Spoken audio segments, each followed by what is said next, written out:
नमस्कार। हमारे आज के पॉडकास्ट में आप सभी का बहुत बहुत स्वागत है। आपके साथ मैं हूं गीतांजलि। देश में चुनावी माहौल चल रहा है और अक्सर चुनाव के दौरान गाहे बगाहे नेता कई तरह की प्रतिक्रिया दे देते हैं। इस प्रतिक्रिया को देश की जनता कैसे लेती है, ये एक बड़ा सवाल है। अक्सर हमने देखा है कि नेता कभी कभी बेतुके बयान भी दे देते हैं और इन बेतुके बयानों से नाता जुड़ा है राहुल गांधी का। जी हाँ, राहुल गांधी एक ऐसा नाम जो अपने गांधी परिवार से तो जाने ही जाते हैं, लेकिन अपने बेतुके बयानों से भी अगर हम उनका तारुफ कराएं तो शायद गलत नहीं होगा। चाहे मैनिफेस्टो की कई बातें हों, संविधान को बदल देने की बातें हों, इस तरह के गाहे बगाहे उनके जो बयान हैं वो सुर्खियों में बने रहते हैं। क्यों करते हैं राहुल गांधी ऐसा? क्या वाकई अनुभव की कमी है या फिर बड़बोलेपन से या बेतुके बयानों से सुर्खियों में रहना चाहते हैं राहुल गांधी?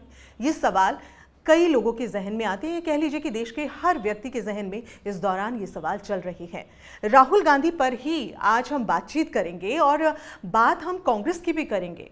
इसी को हम इन सवालों को हम जोड़ेंगे आगे आने वाले जो राजनीतिक समीकरण बन रहे हैं उनसे भी, और देश की राजनीति से जुड़ी कई बातों पर भी। हमारे साथ कुछ खास मेहमान जुड़े हैं, मैं परिचय करा देती हूँ। हमारे साथ जुड़ी हैं प्रोफेसर गीता भट्ट जो कि पॉलिटिकल एनालिस्ट हैं, साथ ही सर्जना शर्मा जी हमारे साथ जुड़ी हैं, सीनियर जर्नलिस्ट हैं, और हमारे साथ आशना सावरकर जुड़ी हैं जो कि यूथ पॉलिटिकल एनालिस्ट हैं और सोशल एक्टिविस्ट भी हैं। आप सभी मेहमानों का बहुत बहुत स्वागत है हमारे पॉडकास्ट पर। तो आज के पॉडकास्ट की कड़ी में, जैसा मैंने अभी इससे पहले कहा कि हमारे पॉडकास्ट की कड़ी में आज हम इन्हीं सवालों के जवाब ढूंढेंगे। और सबसे पहला सवाल मैं गीता जी आपसे करना चाहूँगी। राहुल गांधी अपने बयानों से जाने जाती हैं, जैसे मैंने शुरुआत में ही जिक्र किया है कि राहुल गांधी कुछ भी कह देते हैं, सोचते नहीं हैं। चाहे किसी पेपर को फाड़ना हो, आप समझ रही हैं कौन से पेपर को फाड़ना है भरे सदन के बीच में। आखिर ऐसा क्यों है? क्या कई लोग जैसा मानते हैं कि अनुभव जो है उसकी कमी है, या एक गांधीवादी एक जो उनकी एक विचारधारा है वो उससे बिल्कुल भिन्न चले जाते हैं? क्या वजह है? आखिर क्यों करते हैं राहुल गांधी ऐसा? आपके हिसाब से क्या?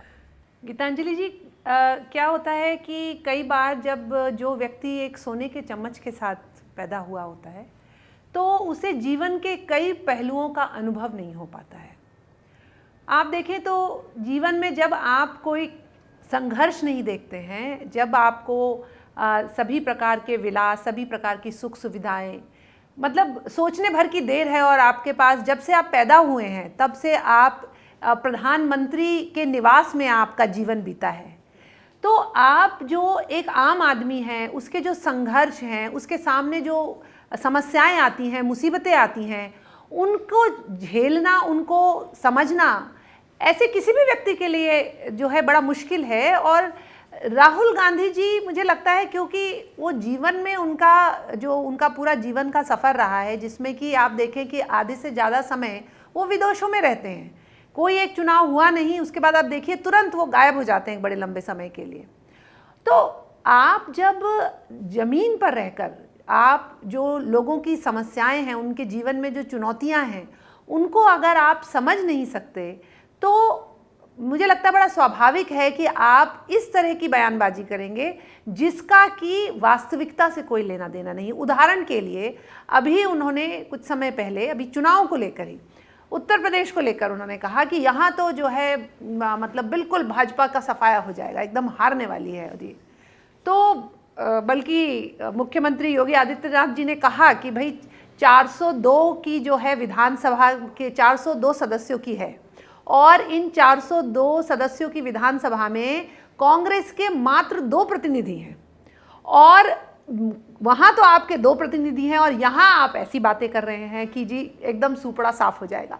तो जो वास्तविकता, उनके पास तर्क नहीं है, वो बिना तर्क के बोलते हैं, बिना लॉजिक के। आपको आज की 21वीं शताब्दी में भारत के में जो रहने वाले लोग हैं, चाहे कोई दिल्ली में है, चाहे वो उन्नाव में बैठा है, चाहे लखनऊ में बैठा है, या कहीं और दूर दराज के क्षेत्र में बैठा है, टेक्नोलॉजी ने आज सबको, जो सूचना का माध्यम है वो आज इतना सशक्त है कि हर किसी के पास हर सूचना रहती है। जब तक आप अपनी बातों के साथ कोई तर्क नहीं दे सकेंगे, आप आज समाज में, देश में जनता को आप मूर्ख नहीं बना सकते, सिर्फ मात्र इसलिए क्योंकि आप गांधी परिवार से हैं तो आपकी बात को सच मान लिया जाए। तो एक ये बहुत बड़ा कारण है कि वो कभी भी कुछ भी बोल देते हैं। अब उनको एक नया जोश आया है, वो कह रहे हैं कि हम तो प्रधानमंत्री जी के साथ जो है हमारी जो है वो करा दीजिए, बहस करा दीजिए, हम जो है उनके साथ जो है डिबेट करने के लिए तैयार हैं। तो डिबेट करने के लिए आप तैयार हैं, लेकिन आप उनकी भाषा देखिए, प्रधानमंत्री को उन्होंने अभी किस प्रकार से संबोधित किया है। मतलब आप कोई भी जो एक हम समाज में रहते हैं, परिवार में रहते हैं, हम अपने आदर से किसी के, चाहे हमें उनकी बात पसंद भी ना हो, लेकिन एक भारतीय समाज में आपका जो संबोधन होता है, उस संबोधन में आप एक आदर देते हैं। और उस आदर को बिल्कुल हटाकर उन्होंने जिस प्रकार से कहा है, मोदी ये कर लेगा, मोदी घबरा गया है, तो ये सब बातें जो है जनता इन चीज़ों को देख रही है। कुल मिलाकर भाषा की मर्यादा जो है वो समझनी चाहिए, तर्क किया जाए, कुतर्क ना हो, जिससे अपनी ही परेशानी बढ़ जाए। सर्जना जी, कैसे देखती हैं आप जब राहुल गांधी इस तरह के बयान देते हैं? आप सीनियर जर्नलिस्ट भी हैं, कई चुनावों को आपने देखा होगा, कई नेताओं को आपने देखा होगा, कई नेताओं की भाषा शैली को आपने देखा होगा, और इस भाषा शैली में राहुल गांधी हालांकि पहले ऐसे नेता नहीं है जो कुछ भी बोल रहे हैं, इससे पहले भी है। मैं कुल मिलाकर अगर सभी की बात भी करें तो कहीं ना कहीं भाषा पर संयम बहुत ज़रूरी है। आप प्रतिनिधित्व करते हैं जनता का, और जनता के बीच में आप संयम ना रख पाएँ, भाषा शैली का ध्यान ना रख पाएँ, तो भाई प्रश्न तो आप पर उठने लाजमी है। मैं इसको ऐसे देखती हूँ कि राहुल गांधी जी में एक तो है कि I come from a very big family के प्राइम मिनिस्टर्स, जवाहरलाल नेहरू, इंदिरा गांधी जी हैं, फिर उनके फादर हैं, तो उनको लगता है मेरा बर्थ राइट है। और जनता जो है या जो भी कांग्रेस में जितने लोग हैं वो सब उनके सेवक हैं, गुलाम हैं, and everybody has to bow down उनके सामने। और आप देखिए जो उनकी अपनी कोटरी थी, जैसे उनकी एक यंग टीम जानी जाती थी जिसमें कि मिलिंद देवड़ा थे, जिसमें कि जितेंद्र थे, ज्योतिरादित्य सिंधिया थे, सुष्मिता देव थी, ये सब उनको छोड़ के चले गए। और सबसे ज़्यादा तो उनकी पोल खोलते हैं जो असम के चीफ मिनिस्टर हेमंत बिश्व शर्मा, आपने सुना होगा, जो कुत्ते के बिस्किट वाला बयान उनका बहुत फेमस है। तो पहली बात तो आप अब राजा के बेटे नहीं हो, आप एक जनप्रतिनिधि हो, तो उनको ज़मीन पे आना होगा। दूसरी बात, पॉलिश्ड और कल्चर्ड होना पड़ेगा उनको और ना ही मुझे ऐसा लगता है वो मेहनत नहीं करते। अगर वो अपनी स्क्रिप्ट पे मेहनत करें और समझें, सोचें, जनता की नब्ज़ पकड़ें, उनकी जो भाषा है वो एक आम व्यक्ति क्या देखता है नेता में। भाई आप लालू यादव को हम एक उदाहरण लेते हैं कि लालू यादव क्या करते थे, बंडी पहन के सामने सत्तू का गिलास रख के स्टील में पी रहे हैं। तो जो बिहार की आम जनता है वो उनसे अपने आप को कनेक्ट करती है। राहुल जी वो नहीं करते। दूसरा, उनके जो संसद में जो उनका आचरण है वो बहुत ही मतलब अशोभनीय है, अनकॉन्स्टिट्यूशनल है, कि अपनी सीट से उठ के प्रधानमंत्री के गले लग जाना, आंख मारना, फ्लाइंग किस देना। तो कोई तो उनका मेंटोर होना चाहिए ना, कोई उनको समझाए। इतने बड़े बड़े नेता हैं, उनकी एक ट्रेनिंग ही कर दें। भाई उनके यहाँ बहुत बड़े खड़गे जी हैं, गुलाम नबी आज़ाद जी थे, संसदीय मंत्री रहे हैं वो, तो किसी से तो आप सीख लो। या तो वो उनको किसी को कुछ समझते नहीं है, उनको कोई सिखाने की कोशिश करता है तो वो सीखते नहीं है। अंदर खानी तो कहीं ना कहीं ये बात सही भी है, क्योंकि कांग्रेस के कई जो सीनियर लीडर हैं वो इसी बात से नाराज हैं पार्टी में, और गाहे बगाहे हमने इस आपको याद होगा कि एक ग्रुप 23 था जिन्होंने एक लेटर लिखा था। जिन्होंने भी वो लेटर लिखा वो कांग्रेस के शुभ चिंतक थे, दुश्मन नहीं थे। अगर आज आप मुझे कोई बात बताती हैं तो शायद मेरे भले के लिए बता रही हैं, मैं पब्लिकली ना एक्सेप्ट करूं, पर अकेले में सोचूं कि अगर उन्होंने मुझे ऐसा कहा तो कोई कारण होगा। तो ये जो जब तक वो अपना व्यवहार जनता के बीच, अब वो अपनी भाषा को ही सुधारना नहीं चाहते, 35 लीटर में आटा, ये तो जनता बिल्कुल बर्दाश्त नहीं करेगी ना ऐसी चीज़ें। अब मोदी जी जो हैं वो बिल्कुल अपोजिट हैं। मोदी जी हिंदी बोलते हैं, जनता की भाषा समझते हैं, जनता के बीच में जाके उसी तरह से बात करते हैं। तो जब तक हम जनता के बीच में जाके वैसे नहीं होंगे राहुल जी, उनको अभी मुझे लगता है कि बहुत ट्रेनिंग की ज़रूरत है। उनको अच्छा भाषा का मार्जन करने की आवश्यकता है, संस्कारों की भी आवश्यकता है, क्योंकि मोदी जी उनसे उम्र में बहुत बड़े। मैं आपको एक उदाहरण देती हूँ कि जब इलाहाबाद से उनके राजीव गांधी जी ने अमिताभ बच्चन को टिकट दी तो हेमवती नंदन बहुगुणा बहुत बड़े लीडर थे, तो दोनों टकरा गए कैंपेनिंग करते हुए अमिताभ बच्चन अपनी गाड़ी से उतरे, उन्होंने जाके हेमवती नंदन बहुगुणा जी के पांव छुए और उनसे आशीर्वाद मांगा। तो इसे कहते हैं संस्कार। Rahul Gandhi has to learn all these things. कम से कम इस तरह के हास्यास्पद भाषा से कम से कम अपनी स्क्रिप्ट को रिहर्स ही कर लें। ठीक है, वो तो खुद तो नहीं लिख रहे ना, जो भी लिख रहा है उनका स्क्रिप्ट राइटर जो है कम से कम वही समझा दे कि आटा लीटर में नहीं होता। कहीं ऐसा तो नहीं है कि राहुल गांधी कुछ समझना नहीं चाहते? हाँ, समझना नहीं चाहते हैं। ठीक कहा। आशियाना जी, आप चूंकि यूथ पॉलिटिकल एनालिस्ट भी हैं, सोशल एक्टिविस्ट भी हैं, इस तरह की भाषा शैली जब कोई नेता इस्तेमाल करता है तो लोगों की जहन पर, खासकर यूथ पर बहुत गहरा असर पड़ता है। यूथ की नब्ज को टटोलना एक अच्छे नेता की पहचान होती है। राहुल गांधी यूथ की बात तो करते हैं, लेकिन यूथ के बीच में परोस क्या रहे हैं? गीतांजलि जी, बहुत सही सवाल पूछा है, क्योंकि मैं यहाँ पे एक एज अ यूथ एक्टिविस्ट बैठी हूँ। तो मैं समझती हूँ कि एक जो लीडर है वो एक बहुत बड़ा अपने आप में एक एक्टर कह लो वो होता है। जैसे वो रिप्रेजेंट करेगा खुद को, वैसे ही उसको कॉपी करने के लिए पूरी यूथ खड़ी रहेगी। और क्योंकि राहुल गांधी जी एक युवा नेता है, तो मैं चाहती हूँ कि वो एक ऐसा एग्जाम्पल सेट करे जो युवा को आगे बढ़ाए। जैसे हम देखते हैं कि बीजेपी गवर्नमेंट में स्किल इंडिया, स्टार्टअप इंडिया ऐसे कुछ इनिशिएटिव लिए, लेकिन राहुल गांधी जी करते हैं भारत जोड़ो यात्रा। और भारत जोड़ो यात्रा के नाम पे वो सिर्फ पैदल चल रहे हैं कश्मीर से कन्याकुमारी। तो मुझे लगता है इससे हम यूथ को कुछ सीखने नहीं मिल रहा है। आप सिर्फ ये बता रहे हैं कि कुछ अगर आपको इनिशिएटिव लेना है तो आप बस कन्याकुमारी से भारत पैदल चल लीजिए और आपको वो चीज़ मिल जाएगी। लेकिन ये एक बहुत गलत एग्जाम्पल सेट हुआ है।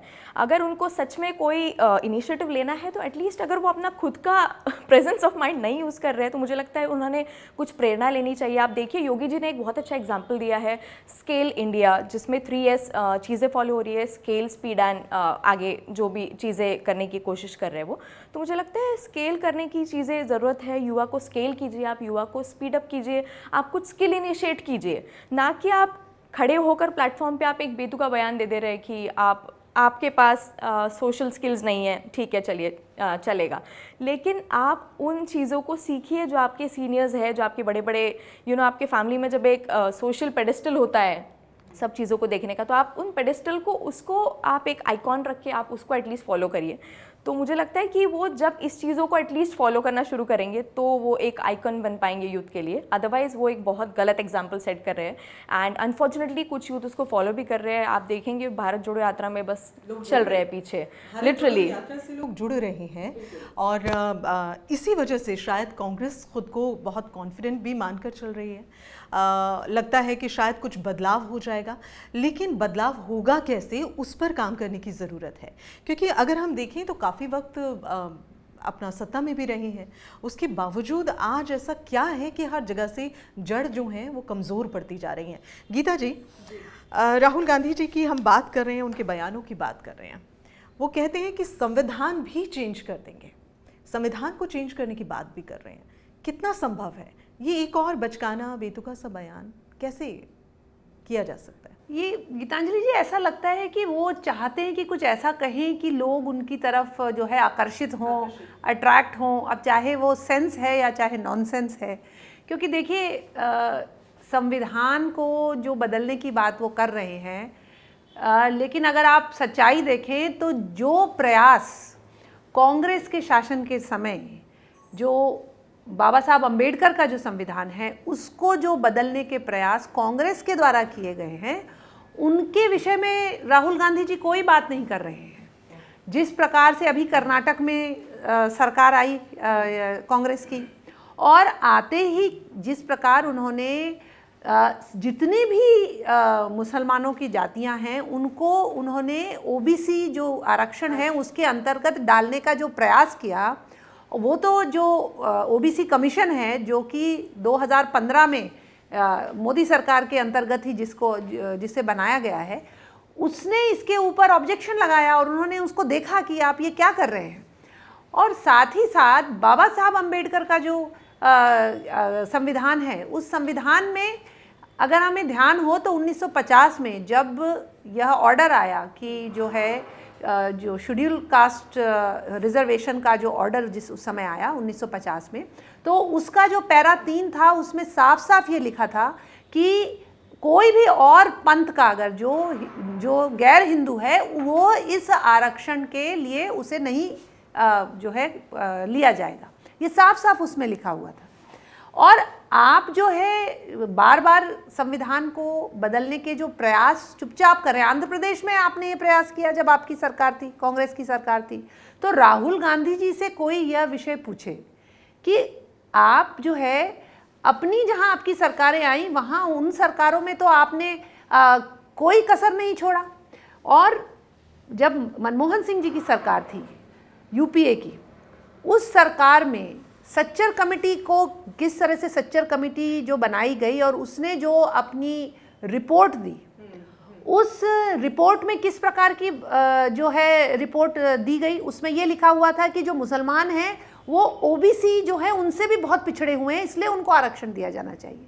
लेकिन सच्चर कमेटी में एक ये भी बात थी कि कुछ वक्त तक, लेकिन ये तो सिलसिला चला आ रहा है और इस सिलसिले को ही आगे कह लीजिए कि कांग्रेस भुनाने की कोशिश कर रही है, भले ही राहुल गांधी उस बात को कहकर चल रहे हैं। तो ये संभव होना भी ज़रूरी है, और अगर ये नहीं होता है तो लोगों के लिए फिर से एक जो इस तरह का जो उन्होंने बोला है वो फिर से सुर्खियां बटोरेगा। सर्जना जी, ये आरक्षण की बात, जैसे गीता जी ने कहा, आरक्षण की बात अगर हम देखें, राहुल गांधी के उस बयान को देखें जिसमें वो आरक्षण की बात कर रहे हैं, एक नए सिरे से एक नई बात उन्होंने शुरू कर दी है। क्या ये नई बात शुरू करना लोगों के बीच सिर्फ एक अपना एक शगुफा छोड़ने जैसा है, या फिर राहुल गांधी इसको कर पाएंगे आने वाले वक्त में? क्या लगता है आपको, कितना संभव है अगर हम सच्चर कमेटी पे बात करें? जो डेमोक्रेसी होती है, India is mother of democracy. 7000 साल पुराना हमारे यहाँ डेमोक्रेसी है, आज की डेमोक्रेसी नहीं है। हमने दुनिया को डेमोक्रेसी सिखाई है। और राहुल जी को ये सोचना चाहिए कि जब वो बात कर रहे हैं कि संविधान, पहले मैं संविधान की बात करती हूँ। पहली बात, वो अपनी फैमिली की हिस्ट्री उठा के देखें कि उनकी दादी जी ने क्या किया था आपातकाल में। उन्होंने क्या किया? प्रीएम्बल ऑफ कॉन्स्टिट्यूशन कभी चेंज होती है क्या? आप बताएं मुझे, कभी चेंज नहीं होती। तो उनकी दादी जी ने 1976 में पहले तो प्रीएम्बल ऑफ कॉन्स्टिट्यूशन चेंज किया। हमारी जो ओरिजिनल संविधान था उसमें सेकुलर सोशलिस्ट शब्द कहीं भी नहीं था। उन्होंने उसमें सोशलिस्ट सेकुलर शब्द जोड़ा। पहली बात तो राहुल गांधी जी पढ़े लिखें, अगर वो पढ़े लिखेंगे नहीं, कुछ नहीं उन्हीं की दादी ने किया ना। तो उनकी दादी उस समय प्रधानमंत्री थी, उन्होंने इमरजेंसी लगाई थी, उन्होंने प्रीएम्बल चेंज किया। अब वो कह रहे हैं कि मोदी जी संविधान बदल देंगे। उनके कांग्रेस के समय में 80 अमेंडमेंट्स कॉन्स्टिट्यूशन में हुए हैं, और अगर संविधान में संशोधन समय समय पर होते हैं, मोदी जी ने भी किया, धारा 370 के लिए किया, और वो नागरिकता कानून के लिए किया कि जो हमारे लोग लेकिन वो बहुत जरूरी था देश के, वो जरूरी था, इसीलिए मैं कह रही हूँ आज वाकई इतनी ज्यादा जरूरी। देखिए, मैं आपको बताती हूँ, आरक्षण क्योंकि मैं पूरे चुनावों में इतने विधानसभा लोकसभा चुनाव कवर किया, जितना आप इंडिया के इंटीरियर्स में जाएंगे, जाति इतना बड़ा फैक्टर है कि आप अगर कर्नाटक जा रहे हैं तो वोकालिंगा ही आपको, इतनी वोकालिंगा में कम्युनिटी मिलेंगी। आप गुजरात जाएंगे तो पटेल में आपको इतनी चीज़ें मिलेंगी कि एक उमिया पटेल है, एक दूसरा पटेल है, उसकी देवी अलग है, उसकी देवी अलग है। मतलब इतना कॉम्प्लिकेटेड सिस्टम है हमारा कास्ट और ये का। जाति का जो फैक्टर है ये चुनावों में बहुत चुनावों में इसलिए इसी को मोदी जी ख़त्म करना चाहते हैं कि ये जो जाति के बंधन है, जब तक ये रहेंगे। जब संविधान बना तो 10 साल के लिए ही खाली आरक्षण रखा गया था। 2 चीज़ें थी, हिंदी भाषा 15 साल के बाद लागू हो जाएगी और आरक्षण 10 साल में ख़त्म हो जाएगा। ये उस समय जो संविधान निर्माता थे, उस समय तो आरएसएस नहीं थी, उस समय तो कोई नहीं था, संविधान तो आप ही लोगों ने बनाया पूरा। तो उस समय जो आपने रखा तो चेंज किसने किया? क्यों आपने उसको हर बार उसको आप एक्सटेंशन देते चले गए? अब ये ऐसा मुद्दा हो गया है कि आरक्षण अगर आपने हटाया तो बहुत मुश्किल होगी। आप मुझे बताएं कि चिराग पासवान के बेटे को या बेटी को क्या आरक्षण की आवश्यकता है? नहीं है ना। तो कहीं पर आके तो we have to put a full stop. और जो बच्चे 99% ला रहे हैं, जो 90, आप तो मेरिट की तो कोई ज़रूरत ही नहीं। फिर मेरिट का क्या करना है? जो पढ़ लिख रहे बच्चे बेचारे 99% नंबर लेके आ रहे हैं, उसको नहीं मिलता और एक 33% वाले को मिल जाता है। तो फिर मेरिट कहाँ है? एक और समानता की बात है, लेकिन यहाँ समानता कैसे आएगी अगर आरक्षण को ही हम भुना? और फिर आप कह रहे हैं मुस्लिम को आरक्षण आप कैसे दोगे? तो संविधान बदलने की बात तो आप कह रहे हो ना, संविधान में क्लियरली स्टेटेड है कि धर्म के आधार पर आरक्षण नहीं मिलेगा। और मोदी जी ने, सरकार ने एक अच्छी बात की है कि इकोनॉमिकली वीकर सेक्शन को थ्रू कॉन्स्टिट्यूशनल अमेंडमेंट 10% रिजर्वेशन दे दिया, चाहे वो ब्राह्मण है, बनिया है, राजपूत, गुजर, जाट, वट अगर वो आर्थिक रूप से कमज़ोर है तो उसको भी आरक्षण मिलेगा। इस आधार पर होना चाहिए। अगर आप मीरा कुमार, चिराग पासवान, इनके बच्चों को भी अगर आप जाति के आधार पर आरक्षण देंगे तो फिर तो बेकार है लोकतंत्र। बिल्कुल सही कहा आपने। आशियाना जी, जैसे मैंने इससे पहले भी पूछा था कि यूथ पर क्या असर पड़ेगा, आरक्षण जो है वो यूथ के लिए बहुत ज़्यादा ज़रूरी है, ज़रूरी कह लीजिए या फिर उनके लिए महत्वपूर्ण है, उनके लिए मायने रखता है, हम ये कहें तो शायद ठीक होगा। लेकिन राहुल गांधी जिस तरह से आरक्षण को देने की बात कर रहे हैं, जिस तरह से वो आरक्षण को देख रहे हैं और लोगों के बीच में उस आरक्षण की बात को रख रहे हैं, कितना सही है वो?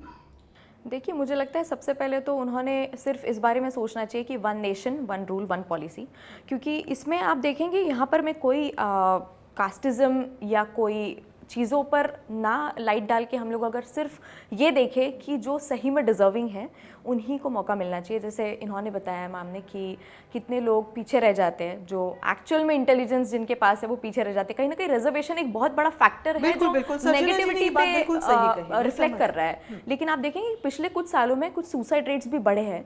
ये एक रीज़न था, ये बहुत कम रिफ्लेक्ट हुआ है हमारे सोसाइटी में कि बहुत सारे बच्चे हैं जिनको 99 परसेंटाइल है लेकिन उनका सिलेक्शन नहीं हुआ क्योंकि वो सिलेक्शन का कट ऑफ बहुत ज़्यादा था ओपन कैटेगरी। और मैं बात करूँ रिजर्वेशन की तो जहाँ की 33, 34, 30, 48% के लोग वहाँ पे सिलेक्ट हो जा रहे हैं। तो देखिए, इससे बहुत नेगेटिव इम्पैक्ट पड़ रहा है सोसाइटी में और ये आने वाले टाइम में बढ़ता ही जाएगा। तो राहुल गांधी जी मुझे लगता है कि रैलियाँ और बाकी बेतुके बयानों को कम करके अगर इन चीज़ों पे फोकस करें और सही में अगर वो इंश्योर करे कि हम यूथ के लिए सही में स्टैंड अप होंगे, तो मुझे लगता है आने वाले 20-25 सालों में इंडिया की इमेज शायद कुछ और होगी। जो हमारी बीजेपी की कॉन्स्टिट्यूंसी कर रही है वो शायद अभी इनको रिफ्लेक्शन आ रहा है उन चीज़ों का, लेकिन अगर राहुल गांधी इन चीज़ों पर बयान दे और सही में प्रॉमिस करे यूथ से कि वो कुछ अच्छा कर सकते हैं, तो शायद इंडिया की चीज़ और स्केल अप होगी। ओवरऑल बात करें, यूथ की हम बात करें, किस चीज़ पर काम होना बहुत ज़रूरी है यूथ के लिए, भले ही वो काम बीजेपी करे या फिर कांग्रेस करे, क्या आपको लगता है? मुझे लगता है पार्टियों को एक सिर्फ वोट का फैक्टर या वोट बैंक ना देखते हुए अगर उनको सही में नेशन को आगे बढ़ाना है, यूथ्स को आगे पढ़ाना है, तो मुझे लगता है सबसे पहले उन्होंने एक फ़ीमेल के राइट्स पे, फीमेल एजुकेशन पॉलिसी पे, जैसे हमने अभी NEP इंट्रोड्यूस हुआ था, उन्होंने फीमेल्स के लिए स्पेशल राइट्स, स्पेशल प्रिविलेजेस देने चाहिए। आप देखेंगे गाँव में बहुत पिछड़ी औरतें हैं, आज भी वो लाइमलाइट में नहीं आ पाती है क्योंकि उनके बैंक अकाउंट तक नहीं है। जो आप बीजेपी फोकस कर रही है बैंक अकाउंट बनाने से, जी आप देखेंगे यूपी में भी लिटरेसी रेट अब फीमेल्स का बहुत बढ़ते गया है। योगी जी उस पर स्पेशली काम कर रहे हैं। No tolerance policy, zero tolerance policy, इसमें वुमेन अपनी आवाज़ उठा पा रही है, यूथ अपना आवाज़ उठा पा रहा है और वो चाह रहा है कि वो एक पॉजिटिव एटीट्यूड से अपने फैमिली को एक अपना भरपूर एक जीवन दे सके, एक अच्छा लाइफ दे सके। इन चीज़ों पर यूथ पर स्पेशली काम करना उनको ज़रूरी है, चाहे वो फीमेल हो चाहे वो मेल हो। जेंडर इनइक्वालिटी को बीच में ना रखते हुए अगर वो यूथ पे स्पेशली काम करे, तो मैं चाहती हूँ आने वाले चीज़ों में जैसे डिजिटलाइजेशन और इंट्रोड्यूस हो रहा है, आर्टिफिशियल इंटेलिजेंस यूज़ हो रहा है, ये चीज़ें गाँव के युवाओं तक भी पहुँचनी बहुत ज़रूरी है और ये पहुँचाना शायद युवा पीढ़ी का ही काम है। और अगर सच में राहुल गांधी जी कुछ देश के लिए करना चाहते हैं तो वो इस पे काम करें। बहुत सही कहा आपने। गीता जी, बहुत देर से आप सुन रही हैं, राहुल गांधी जी के किस्से भी सुन रहे हैं, हम राहुल गांधी की बात भी कर रहे हैं। साक्षरता को आगे बढ़ाने का मकसद लेकर कांग्रेस चली थी, ये विचारधारा थी कि साक्षरता जो है वो सबसे बड़ा विषय है। देश में हर छोटा बच्चा जो है वो साक्षर होना चाहिए, कुल मिलाकर ये कह लीजिए कि उसको पढ़ना लिखना चाहिए। ये एम बनाकर कांग्रेस जो है वो चली थी। लेकिन आपको नहीं लगता है कि मैनिफेस्टो में बेसिक्स जो हैं उनका जिक्र नहीं किया गया है कांग्रेस की ओर से, और मैनिफेस्टो में ऐसी बातें की गई हैं कि भाई जैसे जाने क्या दुनिया में बदलाव आ जाएगा, देश में बदलाव आ जाएगा, लेकिन जो बेसिक्स हैं वो कहीं ना कहीं छूट से गए हैं, लग रहा है आपको मैनिफेस्टो के अनुसार? देखिए, कांग्रेस का जो मैनिफेस्टो आया है उसमें मतलब एक बड़ा चौंकाने वाला सा वो मैनिफेस्टो है जिसको देखकर मतलब व्यक्ति ये सोचने पर मजबूर होता है कि ये बनाया किसने है और किस सोच के आधार पे इसे बनाया गया है। अब आप देखें जी, चुनाव आयोग जो है वह, आप अगर कोई चीज़ गलत बोल दें जो ऐसे चुनाव के दौरान, तो उस पर आपके ऊपर कार्रवाई कर सकती है, आपको मतलब नोटिस इशू कर सकती है। बिल्कुल, और होता है ऐसा जी। लेकिन जो आपका मैनिफेस्टो है, अगर आप मैनिफेस्टो के लिए, क्या कोई चुनाव आयोग के पास कोई प्रावधान ऐसा लगता है कि है नहीं, कि आपने वहाँ कितना बड़ा भेदभाव किया है। अगर आप उस मैनिफेस्टो को उठा के देखें तो उसमें 13 बार, सिर्फ 13 बार माइनॉरिटी शब्द का प्रयोग किया गया है, और साफ साफ ये लिखा गया है कि हम जो है तानाशाही के खिलाफ हैं और हम बहुलतावादी के खिलाफ हैं। हम we are against majoritarianism. Majority में कौन सा समाज है इस देश में, आप बताएं। मतलब आप साफ साफ आप लिखित में लोगों के पास जा रहे हैं और आप इस तरह की जो है भेदभाव की बात कर रहे हैं। अक्सर हम कहते हैं कि मैनिफेस्टो ऐसा होना चाहिए जिसमें कोई गुमराह ना हो रहा हो। बिल्कुल। और साथ ही साथ जो अभी जो बात हुई, युवाओं की बात हुई, वहाँ तो आप कह रहे हैं कि हम तो प्राइवेट नौकरियों में भी रिजर्वेशन लेके आएंगे। कल को आप कहेंगे हम फौज में रिजर्वेशन लेके आएंगे। और मैं आपको बताऊं, उससे मुझे ध्यान आया कि जब सच्चर कमेटी वाली रिपोर्ट आ रही थी तो उस समय यूपीए की मनमोहन सरकार ने जो उस समय सेना के चीफ थे उनसे पूछा कि इसमें कितने इस समय भारत की फ़ौज में कितने मुसलमान हैं, और जनरल जे सिंह ने, उन्होंने इनकार कर दिया कि हम जो है ये डेटा नहीं देंगे। भारत की सेना में जो नागरिक है, हर नागरिक जो है अब अपनी भारत माँ के लिए जान न्यौछावर करने के लिए तैयार है। उन्होंने इनकार कर दिया ये डेटा देने से। तो आप ऐसी विभाजनकारी बातें कर रहे हैं, उनको आप अपने मैनिफेस्टो में डाल रहे हैं। आप कह रहे हैं कि हम जो है प्राइवेट नौकरियां देंगे, कह रहे हैं कि हम माइनॉरिटी को उनका, और दूसरी बात एक जो है मोदी सरकार के द्वारा जो इतना महत्वपूर्ण जो हमारी मुस्लिम बहनें हैं उनके लिए जो इतना महत्वपूर्ण जो कानून लाया गया 3 तलाक के लिए, उसके विरोध में वहाँ वो लिख रहे हैं कि हम उनको अपने पर्सनल लॉज को प्रैक्टिस करने देंगे। इसका क्या अर्थ है? आप साफ साफ नहीं लिख सकते हैं ये बात वहाँ, तो आपने उसको घुमा के वहाँ पे लिख दिया है ना। तो इस तरह दूसरी बात जो वहाँ उन्होंने, जो उनके मैनिफेस्टो में ये कहा गया कि हम सर्वे जो कराएंगे, हम आर्थिक सर्वे भी कराएंगे, और आर्थिक सर्वे में अगर जब देखेंगे और उसके हिसाब से आगे निर्णय लेंगे कि कहाँ जो है इसको किस तरह से बांटा जा सकता है।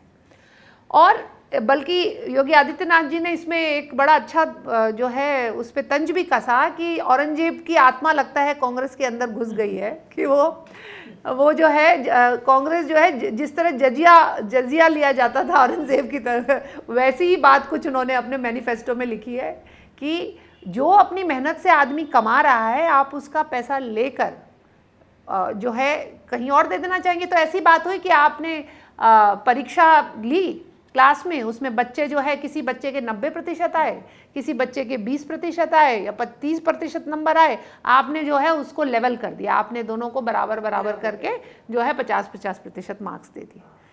तो इस तरह की जो ये बड़ा गंभीर विषय है ये, और इसको समाज में लोगों को इसको समझने की आवश्यकता है, और शायद लोग समझ रहे हैं, समाज में लोग समझ रहे हैं, और शायद इसीलिए हर जगह ये किस्से, ये कहानियाँ जो हैं राहुल गांधी की कही जाती हैं कि भाई क्या भूल गए राहुल गांधी को यहाँ तो संयम रखना चाहिए था, अरे राहुल गांधी को ऐसे नहीं करना चाहिए था। कई लोग तो ये भी कहते हैं अरे राहुल गांधी परिवार से होने के बावजूद राजनीति को नहीं समझ रहे हैं। ये बहुत गंभीर विषय है और इसको समझना राहुल गांधी के लिए बहुत ज़रूरी है। और यहाँ आपने योगी आदित्यनाथ जी का जिक्र किया, उत्तर प्रदेश के मुख्यमंत्री हैं, और अक्सर हमने देखा है कि इस तरह की बयानबाजी पर योगी आदित्यनाथ बहुत ही अच्छे से जवाब देते हैं, कई उदाहरणों के साथ। ये उनकी अपनी पर्सनालिटी का एक हिस्सा है। सर्जना जी, अगर हम बात करें, सर्वे कराने की बात कर रहे हैं, संपत्ति को बांटना किस तरीके से, इसकी बात कर रहे हैं राहुल गांधी, लेकिन अगर हम पिछले कुछ वक्त में जाएं तो हम देखेंगे, आप जैसे मैं बार बार कह रही हूँ, आप तो सीनियर जर्नलिस्ट हैं, आपने देखा होगा एक ऐसा दौर जिसमें राजीव गांधी ने इंदिरा गांधी की संपत्ति के लिए कानून तक में बदलाव कर दिया था। तो ये कैसी परिपाटी है, ये कैसा दोहरा रवैया है कि कल कुछ और आज कुछ और हम बात करें। उसमें कांग्रेस ने अपना स्टैंड क्लियर किया है कि जो विरासत टैक्स है ये सैम पिट्रोडा का अपना पर्सनल बयान है, क्योंकि अमेरिका में जो इनहेरिटेंस टैक्स होता है उसमें जो आपकी इनहेरिटेड प्रॉपर्टी है उसमें से कुछ गवर्नमेंट रख लेती है और कुछ उनके बच्चों को दे देती है। उनका वेस्ट का और हमारा family system is totally different.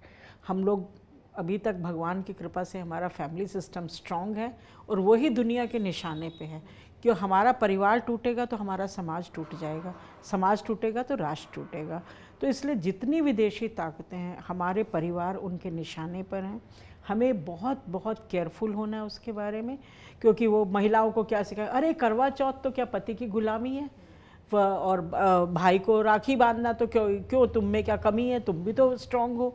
ऐसी ऐसी चीज़ें करके आप परिवारों को विखंडन कर रहे हो परिवारों को, और इसका असर हुआ भी है, ऐसा नहीं है। हमारे यहाँ डिवोर्स रेट बढ़े हैं, और जिस तरह से अब आधे से ज़्यादा लड़के शादी करने से डरते हैं, उनके परिवार वाले डरते हैं, जिस तरह से कानून बने हैं, तो हमें इन सब चीज़ों को समझना है। वेस्टर्न कल्चर और हमारा कल्चर बहुत डिफरेंट है। इसीलिए जब कांग्रेस को ये बात समझ आई तो उन्होंने तुरंत सैम पिट्रोडा के बयान से, शशि थरूर, खरगे, सबने कहा it is his own view, इसका पार्टी से कोई लेना देना नहीं है। तो ये बात तो उन्होंने यहाँ ख़त्म कर दी।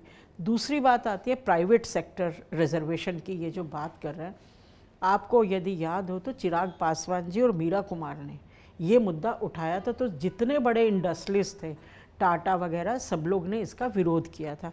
क्योंकि अगर आप में कॉम्पिटेंस नहीं है, अगर आप मान लीजिए आज कहा जाए कि एक एंकर ऐसी आए क्योंकि वो दलित है और आपको हटा के बिठा दें उसको, और अगर वो नहीं कंडक्ट कर पाई तो, मैं एक एग्जांपल, बिल्कुल ठीक है। तो ऐसे ही जो उद्योगपति है वो अपना पैसा लगा रहा है। जब हम प्राइवेट सेक्टर में काम करते हैं, मैं भी 40 साल से मीडिया में हूँ, आपको 100 रुपये की सैलरी दे के आपसे 1000 रुपये का जब तक आप आउटपुट नहीं देंगे वो होता है। तो अगर ये लोग उतने कॉम्पिटेंट हैं, मैं देखो अरिस्टोटल की थ्योरी क्या है। Aristotle, I am a political science student. Aristotle theory ये है कि अरिस्टोटल ने तो ये भी कहा कि आप हायर एजुकेशन में भी तब जाएं if you are competent, you give. आप दलितों को, मैं कहती हूँ, आप इक्वल अपॉर्चुनिटी दो, आप उनको स्कूल अच्छा दो, आप उनको एजुकेशन दो, उनकी ड्रेस दो, उनको किताबें फ्री दो, और अब तो कंपटीशन में आए, उसके बाद you have the equal opportunity, then you compete, and if you are competent enough then you go for higher education, go for BA, go for MA। आप यूनिवर्सिटीज़ में इतनी सीटें बर्बाद करते हो because you are so and so, you belong to so and so caste. So ये talent को ख़त्म कर रहा है, और एक समय ऐसा आएगा।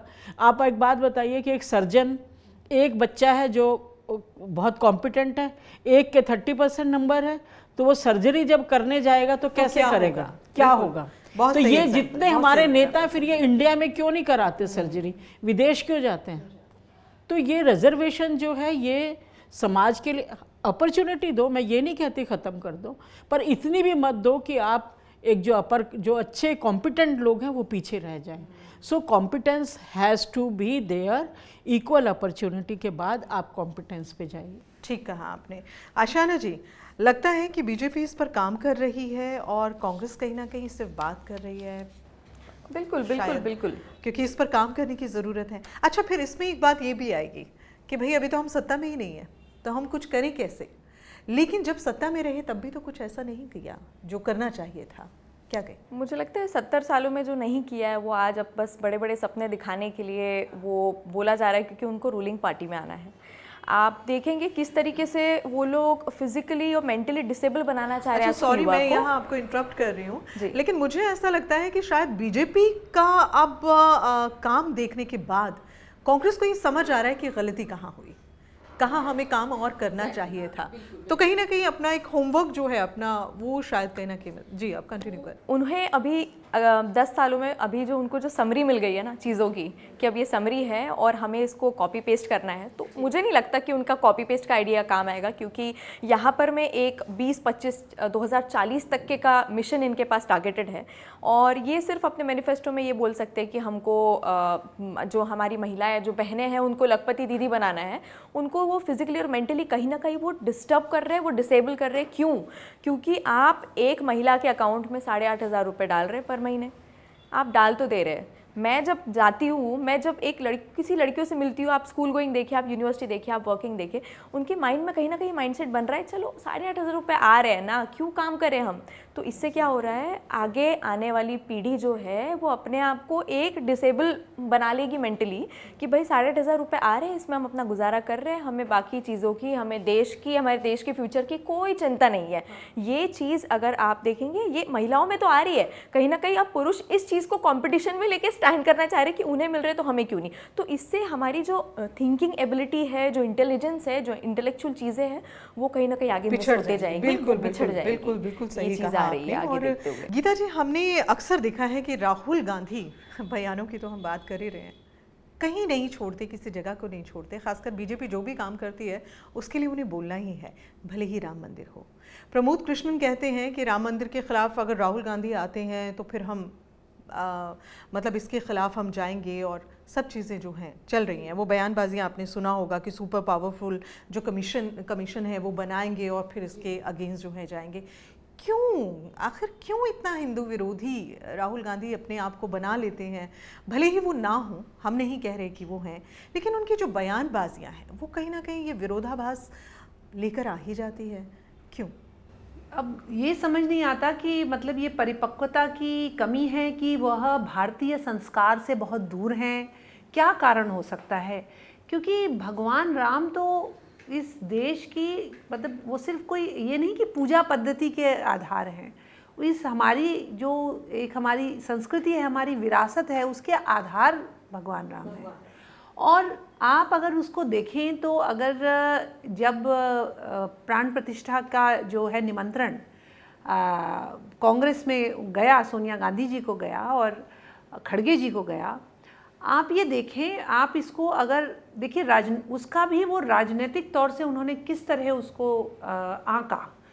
उन्होंने उसका तुरंत जवाब नहीं दिया कि वो नहीं जाएंगे, उन्होंने उसका जो है प्रतीक्षा करी। और प्रतीक्षा क्यों करी? आप अगर 2019 में देखें तो शायद 52 सीटें कांग्रेस की उस समय आई हैं, 2019 के लोकसभा चुनाव में, और उनमें से जो 15 सीटें हैं वो 15 सीटें उनकी केरल से आती हैं। और केरल में उनका जो है IUML मुस्लिम लीग के साथ और बाकी जो वहाँ के जो राजनीतिक दल हैं उनके साथ उनका गठबंधन है।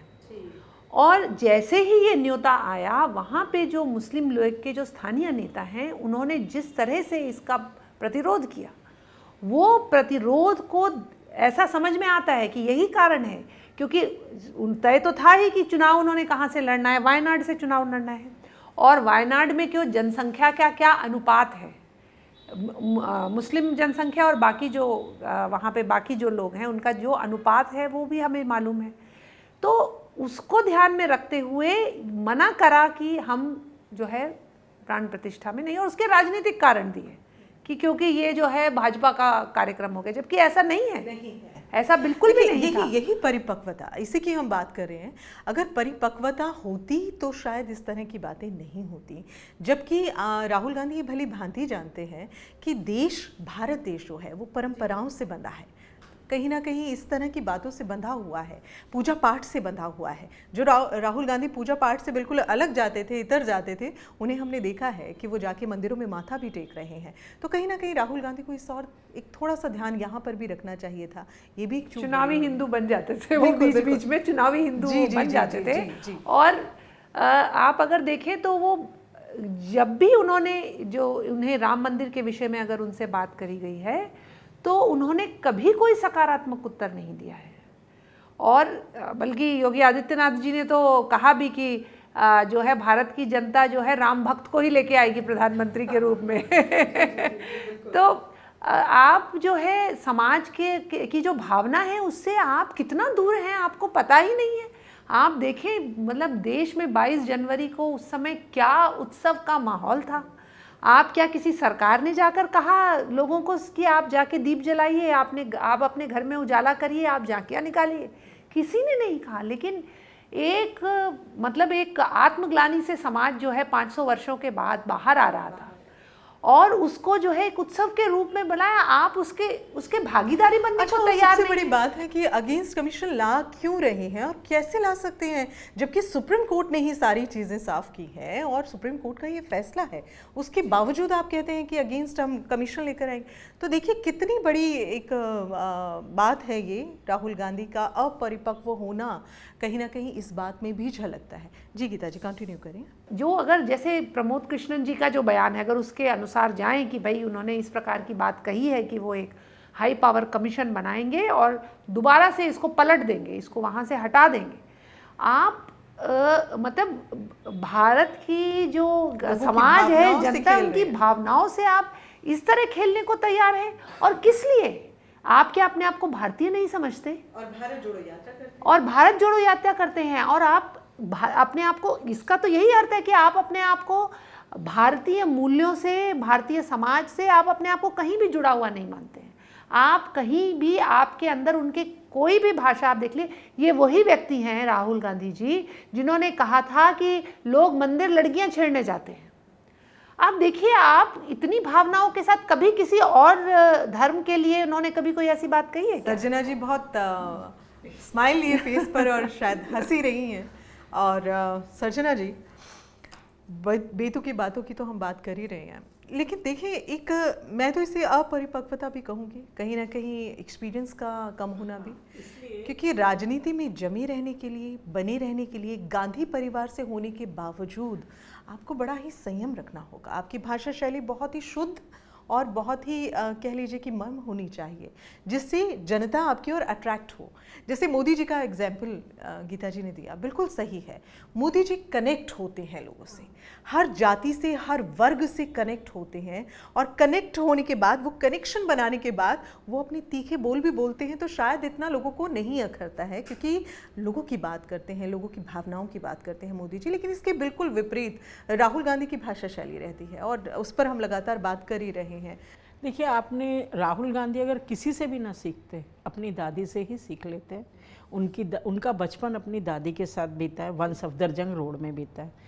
उनकी दादी, आपने देखा होगा, मिसेस गांधी हमेशा रुद्राक्ष की एक माला पहनती थी। वैष्णो देवी में उनकी अटूट आस्था थी। शीज़ कुछ भी शादी उन्होंने किसी से की, लेकिन वो मूल रूप से तो कश्मीरी ब्राह्मण थी। कौल थे ना ये लोग, तो वो कश्मीरी ब्राह्मण थी। वो वैष्णो देवी के दर्शन करती थी, वो 101 कन्याएं बिठाती थी, वो पूरा भगवान में विश्वास रखती थी।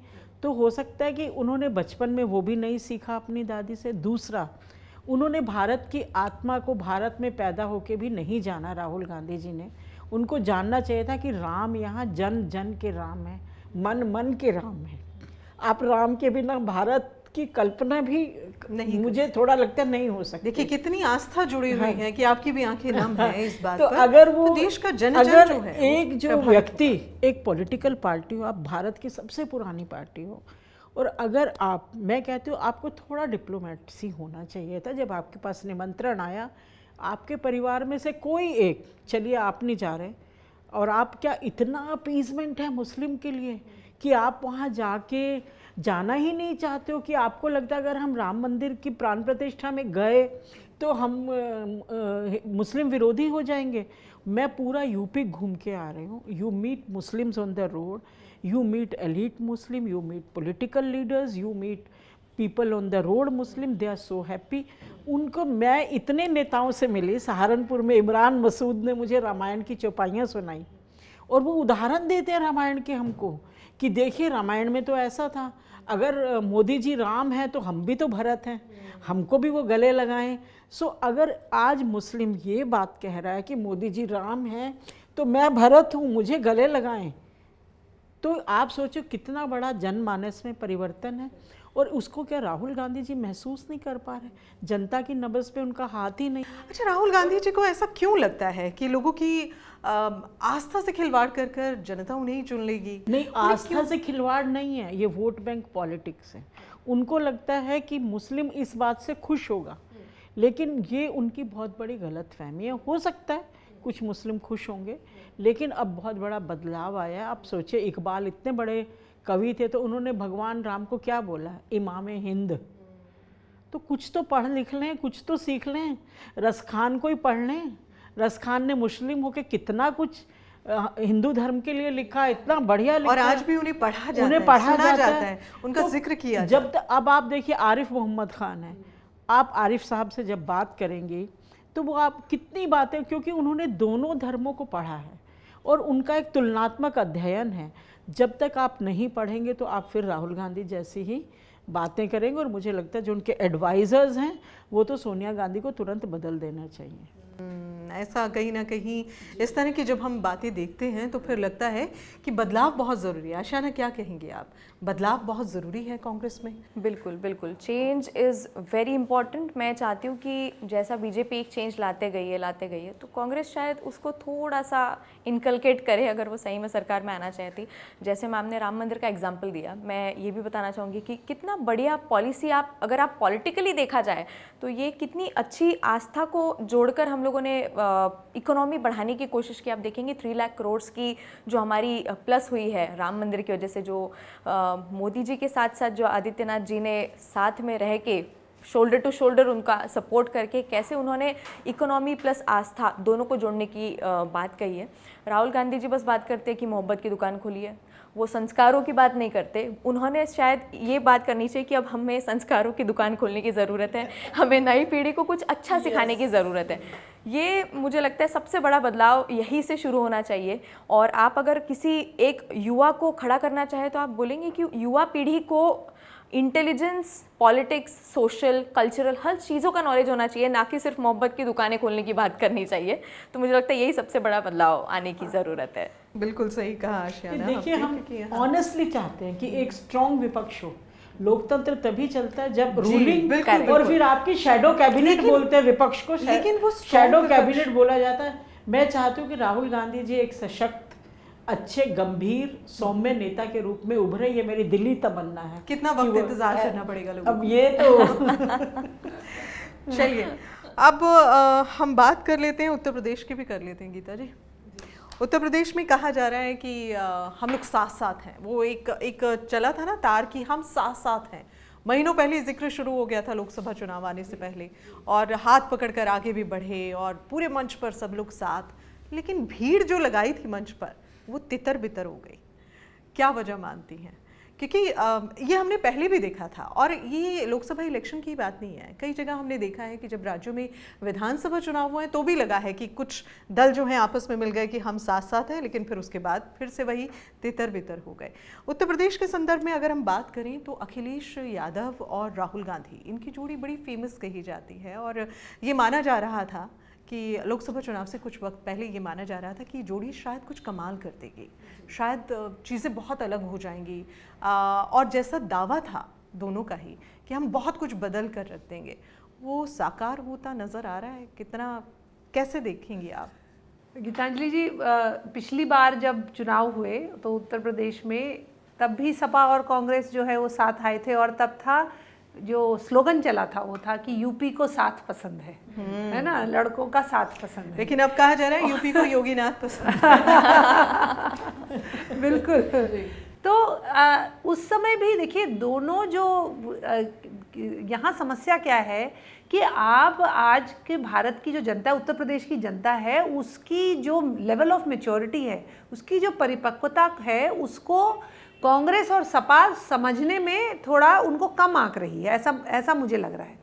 क्योंकि आप पिछले चुनाव में भी आपने ये किया, आप दोनों साथ आए, आप सब जगह घूमे, आपने कहा यूपी को लड़कों का साथ पसंद है। लेकिन जब आपने हार का सामना किया उसके बाद क्या हुआ?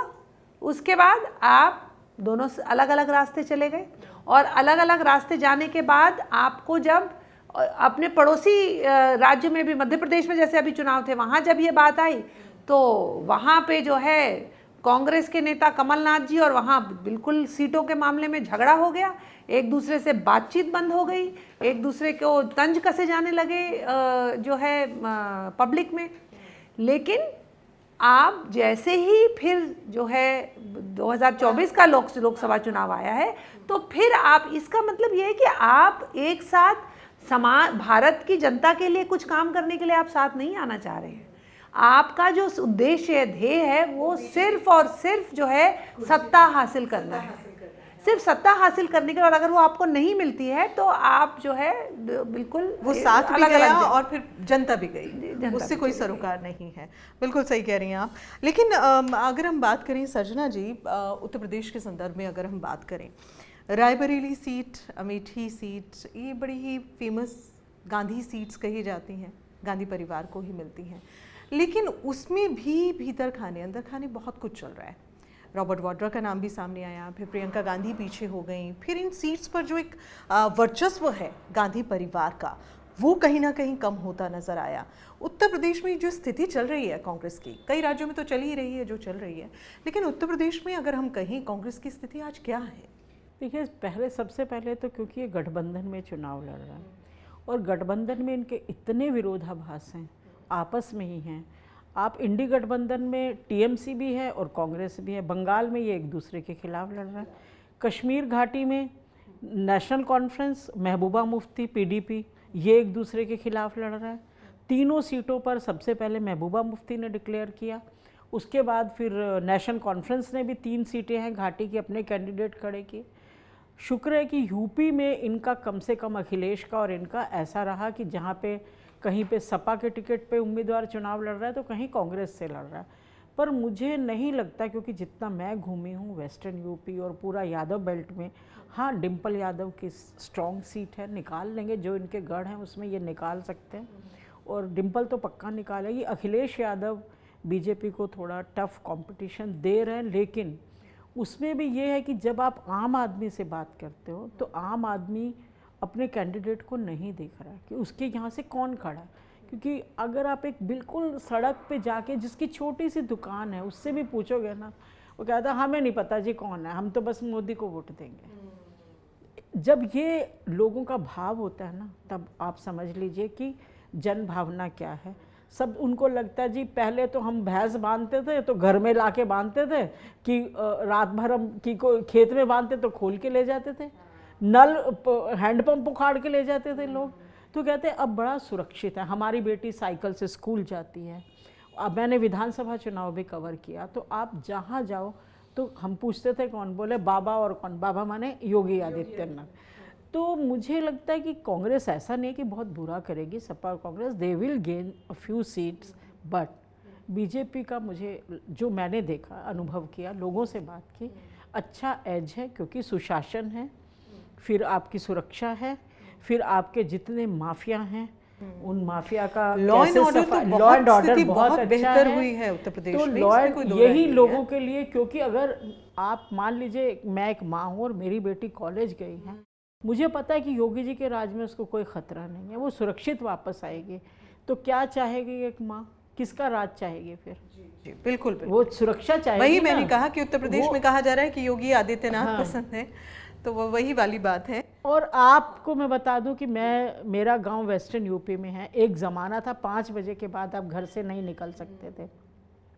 अभी मैं 2022 में चुनाव कवर करने गई बागपत जाट बेल्ट में, रात को 10:30 बजे मैंने और मेरे साथ एक और रिपोर्टर थी, 10:30 बजे हमने ढाबे पे बैठ के, सड़क चल रही, खाना खाया। तो ये योगी आदित्यनाथ का ही कमाल है कि हमने खाना खाया।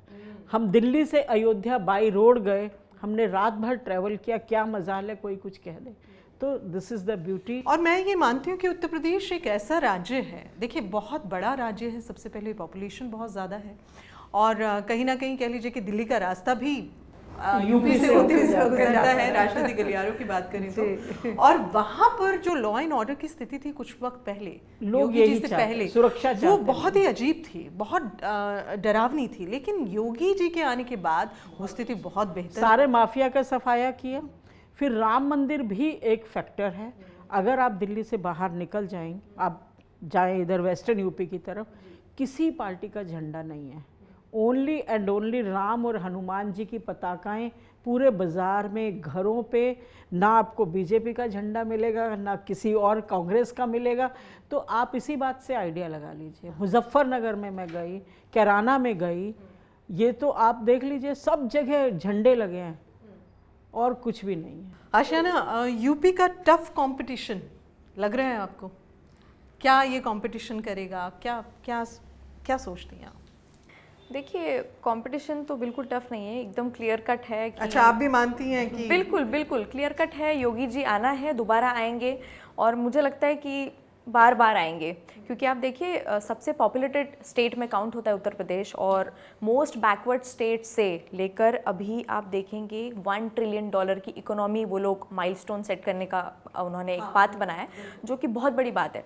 आप देखिए अगर एक युवा को अगर स्किल्स मिलती है, स्किल सेट मिलता है, अगर स्किल इंडिया के तहत अगर वो कुछ करना चाहते तो योगी जी उस पर भी फोकस कर रहे हैं। आज ऑनलाइन प्लेटफॉर्म्स के जरिए बनारस की साड़ी पूरे, मैं कहती हूँ पूरे वर्ल्ड में जा रही है। बनारस की साड़ी बोल दीजिए, अलीगढ़ के ताले बोल दीजिए, बहुत सारी चीज़ें फेमस है।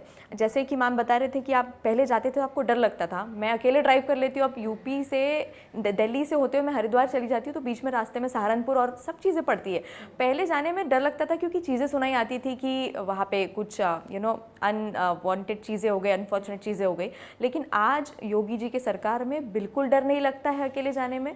और कोई भी महिला सशक्त होने के लिए चीज़ें एक पाथ में यूज़ करती है, तो उस चीज़ के लिए भी योगी जी का एक बहुत बड़ा सपोर्ट मिला है। और जैसे जैसे चीज़ें आगे बढ़ते जाएंगी, मुझे लगता है योगी जी यूपी को नेवर सीन यूपी के नाम से अब जानने लगेंगे कि या देखिए ये लोगों में कॉन्फिडेंस है। और ख़ासकर हम अगर महिलाओं के संदर्भ में बात करें तो उत्तर प्रदेश में बहुत ज़्यादा चीज़ें महिलाओं के पक्ष में बहुत बेहतर हुई हैं, जिससे महिला जो वोट बैंक है वो कहीं ना कहीं काम ज़रूर करेगा। और वैसे भी कहते हैं कि काम बोलता है, तो अगर काम अच्छा है तो काम बोलेगा भी और काम भी करेगा। गीता जी, एक बार फिर से हम लौट रहे हैं इस सवाल पर कि प्रॉपर्टी का जो सवाल है, जो हम प्रॉपर्टी की बात कर रहे हैं, जो हम प्रॉपर्टी का जो हम सवाल लेकर चल रहे हैं कि संपत्ति की बात हमने की, उस पर क्वेश्चन किया, उस पर सजना जी ने हालांकि मैम ने बिल्कुल क्लियर कर दिया। लेकिन अगर हम बात करें, राहुल गांधी अपनी किसी भी सभा में जाते हैं, पहले तो वो ब्लैक मनी का जिक्र करते थे, 15 लाख का जिक्र करते हैं, आज भी करते हैं। अच्छा, इसके साथ साथ वो जिक्र करते हैं कि जो उद्योगपति हैं मोदी जी उन्हें सपोर्ट कर रहे हैं। आप समझ रही होंगी मैं किन का नाम ले रही हूँ, सारी जनता जानती है। लेकिन इसके बावजूद अगर हम बात करें पीछे वक्त की, जैसे सर्जना जी ने एक बात कही और मैं इस बात से सहमत भी हूँ कि राहुल गांधी जी को शायद अपने परिवार से बहुत कुछ सीखना चाहिए था, शायद इंदिरा जी से बहुत कुछ सीखना चाहिए था, राजीव गांधी जी से बहुत कुछ सीखना चाहिए था, प्रधानमंत्री रहे उनके पिता। लेकिन फिर उसके बावजूद वो ये शायद भूल जाते हैं कि एक वक्त था, एक दौर था जब इंदिरा जी ने अंबानी को सपोर्ट किया था। और ये शायद लोगों के लिए जानना बहुत ज़रूरी है, क्योंकि अक्सर क्या होता है कि सोशल मीडिया जो है वो एक ऐसा प्लेटफॉर्म है कि लोगों के जहन में बहुत सारी बातों को पहुंचा देता है ना, जो हुआ है वो भी, जो हो सकता है वो भी। लेकिन शायद हमारे माध्यम से ये जानना बहुत ज़रूरी है। हम अक्सर सुनते हैं राहुल गांधी जी को कि भाई देखिए आप 2 उद्योगपति हैं, मोदी जी उन्हें सपोर्ट करते हैं, कुछ ऐसा ही अंदाज रहता है उनका शायद। और लेकिन उसके साथ साथ वो ये नहीं बताते हैं कि एक दौर था, एक वक्त था जब इंदिरा जी ने भी सपोर्ट किया था उद्योगपति को। तो ये इस तरह की परिपाटी कितना बिल्कुल धीरूभाई अंबानी जी जो थे उनको उन्हीं के टाइम, इंदिरा गांधी के समय ही वो एक बहुत बड़े उद्योगपति के रूप में उभरे थे। और मज़े की बात यह है कि राहुल गांधी जी भूल जाते हैं कि अभी हाल फिलहाल में ही जो राजस्थान में जो है, जब अभी इनकी सरकार थी और गहलोत जो है वहाँ मुख्यमंत्री थे, तो उनने वहाँ भी जो है उन्होंने जो अमुक जो उद्योगपति हैं उनको बुलाकर उनके साथ मंच साझा किया और उनके द्वारा करोड़ों का जो है निवेश राजस्थान में जब कांग्रेस की सरकार थी वहाँ भी किया, और जब छत्तीसगढ़ में जो है बघेल जी की सरकार थी, कांग्रेस की सरकार थी इससे पहले, तो वहाँ भी किया। तो आप जो है इतना मतलब एक तरह से वाइट लाइज जिसे कहते हैं, इतने सामने दिखाई दे रहा है। आप हज़ारों का निवेश आप करा रहे हैं उन्हीं उद्योगपतियों से अपने यहाँ, जब आपकी जहाँ जिस राज्य में आपकी सरकार है, और दूसरे राज्य में जाकर आप उनको जो है टारगेट करने की कोशिश कर रहे हैं और कह रहे हैं कि प्रधानमंत्री जो है उनका साथ दे रहे हैं और तो उनको प्रमोट कर रहे हैं। तो इस तरह का जो ये डबल स्पीक है, ये मुझे नहीं लगता कि ये जो है जनता से छुपी रह सकती है। और एक, क्योंकि आपने महिलाओं की बात करी तो मुझे ध्यान आया राजस्थान के चुनाव में, उससे पहले वहाँ की सरकार ने और गहलोत जी ने वहाँ यह घोषणा करी थी कि वहाँ जितनी भी 18 वर्ष से ऊपर की जो महिलाएं हैं उनको हम जो है लगभग 1.3 करोड़ महिलाओं को हम स्मार्टफोन देंगे और वो उसका 18,000 रुपये का स्मार्टफोन सबको दिया जाएगा। और देख हारने की वजह क्या है, आप ये भी देखें ना, तो उन्होंने जो है जो स्मार्टफोन जो दिए कुछ लोगों को दिए वो भी सारे चाइनीज़ मेक के, जो कि किसी काम के नहीं थे, ख़राब हो गए। वहाँ के कई, मैं जोधपुर में, उदयपुर में कई महिलाओं को जानती हूँ जिन्होंने ये बात की भी, उनके जो घर में काम करने आती हैं वो सब कह रहे कि कुछ नहीं, ऐसे पकड़ा दिया खिलौना सा और वो जो है कुछ दिनों में बंद हो गया। तो जो आप कहते हैं करते, जैसे उत्तर प्रदेश में अभी जैसे अभी बात हो रही थी कि वहाँ पे कई ऐसे स्किल से जुड़े हुए बहुत सारे ऐसे नए जो है प्रकरण और इनिशिएटिव्स लिए जा रहे हैं योगी जी की सरकार के द्वारा। उसी में जो 1 डिस्ट्रिक्ट 1 प्रोडक्ट का एक बड़ा महत्वपूर्ण था कि हर डिस्ट्रिक्ट में कोई एक जो वहाँ की बड़ी जो खास चीज़ बनती है उसको जो है प्रमोट करने का एक काम जो है वो भी योगी जी की सरकार के द्वारा किया गया। तो उससे क्या हुआ कि हर डिस्ट्रिक्ट से कोई एक, बहुत से लोगों ने जो वहाँ पे जो कारीगर थे उसमें उनका एक तरह से हुनर और अच्छा हुआ और वह उसको लेकर फिर बाहर, उसको चाहे प्रदेश से बाहर भेजना है या देश से बाहर भेजना है, उसकी भी व्यवस्था सरकार ने वहाँ करी। तो आप घोषणा क्या करते हैं, आप क्या नीति बनाते हैं और उस नीति को जब आप लेकर आते हैं ज़मीन पर, उसका कितना क्रियान्वयन हो रहा है, उसका इम्प्लीमेंटेशन कैसा हो रहा है, ये बहुत मायने रखता है। सर्जना जी, हमने देखा कि नक्सल प्रभावित जो इलाके हैं, कांग्रेस की सरकार वहाँ पर रही। जब कांग्रेस की सरकार रही तो नक्सली हमले ज़्यादा हुए, यानी कि नक्सली जो हैं उन्होंने हमले भी ज़्यादा किए और नक्सल प्रभावित जो क्षेत्र थे उनका दायरा बढ़ता चला गया।